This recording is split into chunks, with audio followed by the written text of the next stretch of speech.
I'd like to go over two basic questions that you want to think about when you're analyzing somebody's attachment. Hopefully you're analyzing your own as a priority, and then as you're getting to know others, maybe starting to form hypotheses. But these two questions are the most important.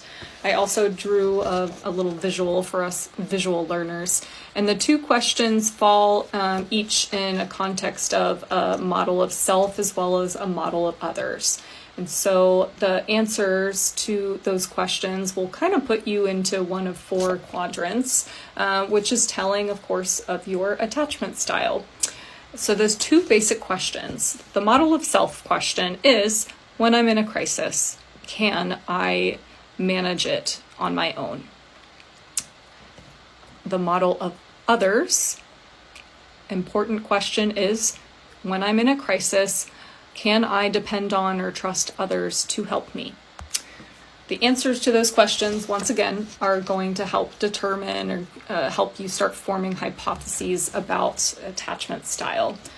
As you might imagine, the person that is securely attached, who had a secure base growing up, has a general self-esteem and ability to manage their own crises, while also helpfully depending on others to help manage those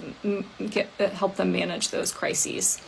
The person who is preoccupied, also known as anxious attachment or codependent, tends to be overly dependent on others, in part because they do not trust or believe in their own ability to manage crises effectively. Alternatively, the person with dismissing, also known as avoidant attachment, tends to be overly reliant on themselves, sometimes called compulsive reliance, because they definitely do not depend or trust on others to help them in times of crisis. So they've actually learned from an early age to not even bother to ask others for help. But there tends to be an over self-reliance on themselves.